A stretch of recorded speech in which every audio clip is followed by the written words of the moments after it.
Just homemade में आपका तहे दिल से स्वागत है। तो आज बनेगा बहुत ही जालीदार सुपर सॉफ्ट, वो है खमन ढोकला। बहुत बार ऐसे भी होता है, जब भी खमन ढोकला हम स्टीम करते हैं बीच में से दब जाता है, कभी ढोकला फूलता नहीं, कभी कभी वो नीचे से निकलता नहीं, चिपक जाता है। पर आज ये कोई भी ऐसी बात नहीं होगी, आपका खमन ढोकला एकदम परफेक्ट बनेगा, क्योंकि हमने यहाँ पर जो मात्रा ली है, जो भी इंग्रेडिएंट्स की, एकदम परफेक्ट है। तो आपको पूरा वीडियो अंत तक देखना है। तो चलो ज़्यादा कुछ ना बोलते हुए रेसिपी को शुरू करते हैं। सबसे पहले आपको लेना है 2 कप यहाँ पर बेसन बरी, और वो भी आपको छानना है, क्योंकि वहाँ कभी कभी बेसन में छोटी छोटी सी गुठलियाँ भी होती है। अब ये आपको लेना है मेजरिंग कप से ही लेना है। कोई भी किचन की कटोरी लोगे तो कभी कभी कटोरी बड़ी, छोटी, मीडियम ऐसे होती है, तो फिर हमारी हमारा बेसन की मात्रा कम ज़्यादा होती है। इसके लिए आपको मेजरिंग कप, वैसे तो प्लास्टिक के भी मिलते हैं, आप वो भी ले सकते हैं बाजार में।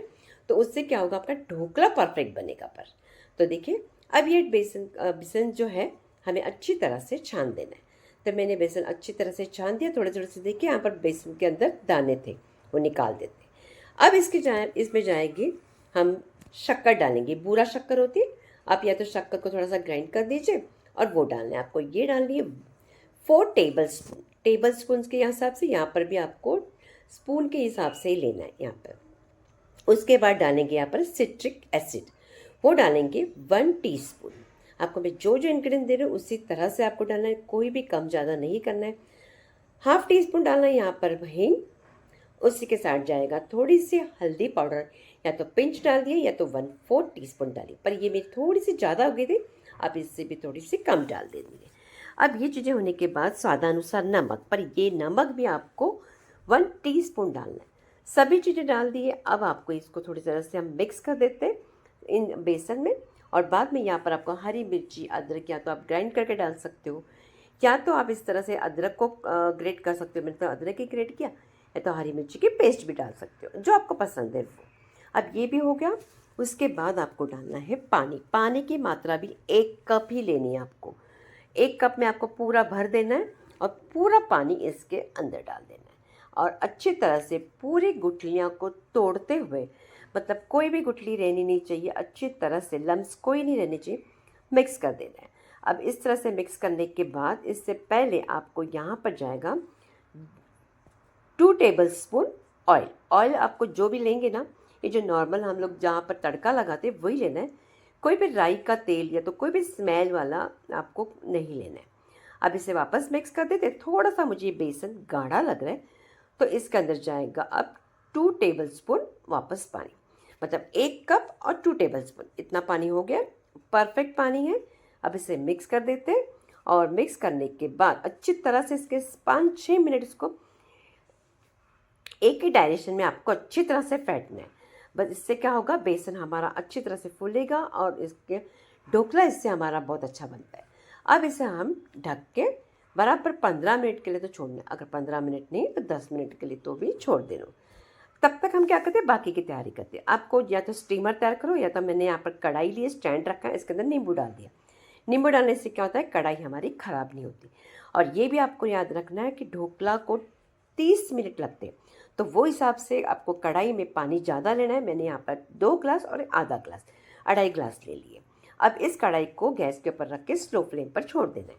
अब यहाँ पर ले लेते हैं केक टिन। या तो आप केक टिन को थोड़ा सा तेल लगा लीजिए, या तो आपके पास केक टिन नहीं हो तो आप थाली भी ले सकते हैं, या तो कोई भी स्टील का डब्बा हो, जो टिफ़िन का डब्बा होता है वो हो, कुछ भी ले सकते हैं। उससे क्या होगी, इसकी जो लंबाई है ना, थोड़ी सी ऊपर तक होनी चाहिए, नहीं तो फिर आपका ढोकला फूलेगा तो बाहर बराबर से बाहर आ जाएगा। इसीलिए आपको इस तरह से ही कोई भी कंटेनर या डब्बा लेना है। अब इस बैटर को हमारे 10 मिनट हो चुके हैं, तो अब आपको क्या करना है, हल्का सा इसे फेंट दीजिए, ज़्यादा फेंटने की ज़रूरत नहीं। और ये बैटर एकदम परफेक्ट है, इसके लिए आपको पानी और नहीं डालना है। देखिए इस तरह से पतली सी कंसिस्टेंसी होती है। अब जाएगा बेकिंग सोडा 1 टीस्पून।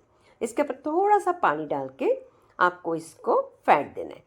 जैसे आप सोडा डालोगे तो इससे आपको जल्दी से फटाफट फेंट देना है। जैसे जैसे आप फेंटोगे तो ये बैटर हल्का होने लग जाएगा, कलर भी बदली हो जाता है। बस इसको 2 मिनट के लिए फेंट दीजिए अच्छी तरह से। बस अभी अच्छी तरह से फूल चुका है। और आप क्या करते हैं, जल्दी से फटाफट आपको काम करना है। ये जो बैटर को आपको, जो अपने केक टिन को रेडी करके रखा था, उसके अंदर आपको डाल देना है। सब अच्छी तरह से पूरी तरह से डाल दीजिए। देखिए ये हमारा जैसे बेकिंग सोडा डाला तो हमारा इस तरह से फूल भी गया। इसीलिए पहले स्टीमर की तैयारी या तो केक टिन की तैयारी, जो भी थाली लेंगे इसकी तैयारी पहले करनी होती है आपको। बाद में ये सब करते वक्त आप नहीं रख सकते। अगर पानी उबला हुआ नहीं होगा तो भी ये हमारा ढोकला नहीं बनेगा। थोड़ा सा इसे टैप कर दीजिए इस तरह से, और बाद में इसे उठा के इस कढ़ाई में रख देते हैं। तो कढ़ाई में रखने के बाद आपको इसे 30 मिनट्स के लिए रखना है। एकदम 30 मिनट के लिए इसे छोड़ दीजिए। अगर आपको लग रहा है तो आप 25 मिनट के बाद इसको ढक्कन को निकाल के टूथपिक उसके अंदर डाल के आपको देख सकते हो कि ये बराबर है या नहीं है। टूथपिक डाल के देख लीजिए, अगर वो क्लीन आता है तो मतलब परफेक्ट है, अगर नहीं तो 5 मिनट और रख दीजिए।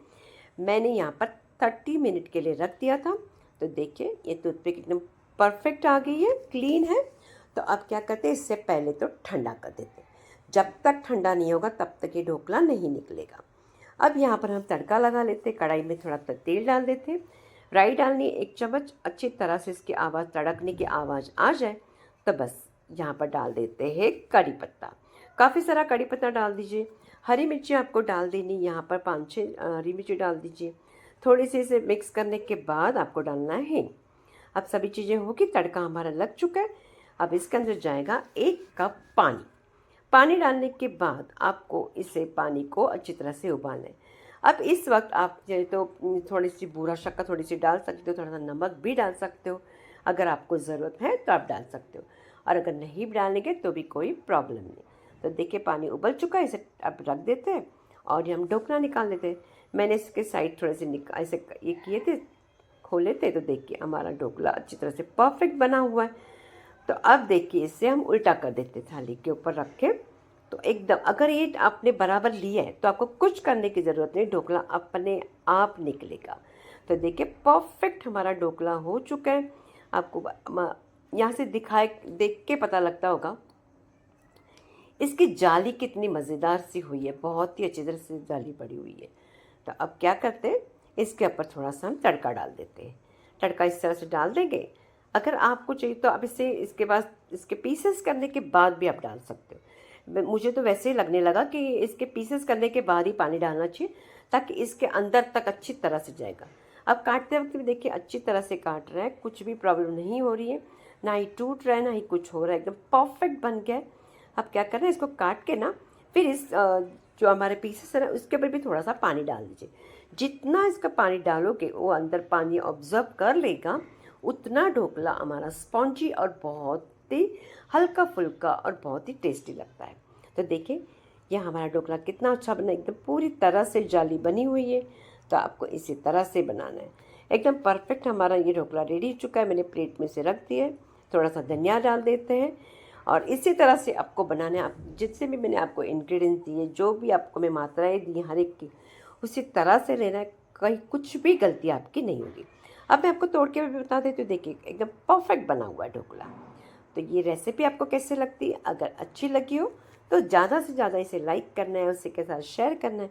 अलग अलग मैं आपको रेसिपी शॉर्ट देने की कोशिश करती हूँ, तो वो भी आपको देखना है और उसी के साथ शेयर भी करना है। तो चलो आगे मिलते हैं हमें प्यारी सी अच्छी सी रेसिपी के साथ।